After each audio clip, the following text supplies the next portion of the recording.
Pahalgam attack తర్వాత కొన్ని రోజులు గ్యాప్ ఇచ్చి ఆల్మోస్ట్ ఆల్ అన్డిక్లేర్డ్ వార్గా ప్రకటించుకొని ఆపరేషన్ సింధూర్ అని ఒక స్టార్ట్ చేసి ఆల్మోస్ట్ ఆల్ పాకిస్తాన్కి ధీటుగా సమాధానం ఇస్తూ రోజు న్యూస్లో ఉండే భారతదేశము సడన్గా ఈరోజు సాయంత్రము అమెరికా యొక్క ప్రతిపాదన ద్వారా సీజ్ ఫైర్ అంటూ ఆపేయడం జరిగింది. అంటే కాల్పులు అనేది జరగకూడదు.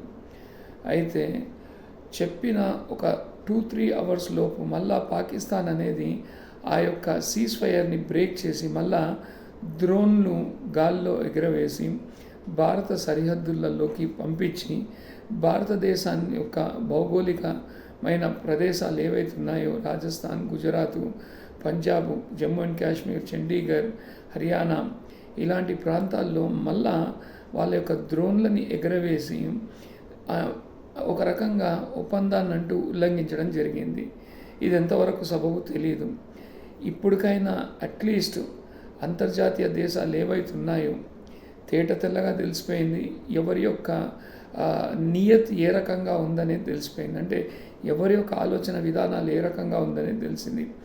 ఒకవైపు భారతదేశమేమో అంతర్జాతీయ ఒప్పందాన్ని లేదా అమెరికా మధ్యవర్తిత్వం వహించి ఒక సీజ్ ఫైర్ని డిక్లేర్ చేస్తే దానికి అనుకూలంగా మనం సీజ్ ఫైర్ని మనం ఆపాము, కానీ పాకిస్తాన్ మాత్రం ఆపలేదని మనకు తెలుస్తుంది. దీని ద్వారా వాళ్ళ యొక్క ఉద్దేశం ఏంటనేది చాలా స్పష్టంగా తెలిసిపోతుంది. ఏ రకంగా అయినా ఎలాగైనా భారతదేశాన్ని ఇరుకులో పెట్టాలి, భారతదేశాన్ని కష్టపెట్టాలి, భారతదేశాన్ని అంతర్జాతీయంగా దెబ్బతీయాలన్న ఒక ఉద్దేశం అనేది చాలా స్పష్టంగా కనబడుతుంది. అట్లీస్ట్ భారత ప్రభుత్వం ఇప్పటికైనా గుర్తించి ఆ 2 లాస్ ఏవైతే ఉన్నాయో ఆ చట్టాలు, ఒకటి సిటిజన్షిప్ అమెండ్మెంట్ యాక్టు, రెండోది నేషనల్ రిజిస్టర్ NRA, ఈ 2 కూడా చాలా స్ట్రిక్ట్గా అమలు చేస్తే కానీ భవిష్యత్తులో మన దేశానికి శాంతి అనేది ఉండదనేది తెలిసిపోతుంది. సో ఇప్పటికైనా ప్రభుత్వం దగ్గర మెజారిటీ ఉంది.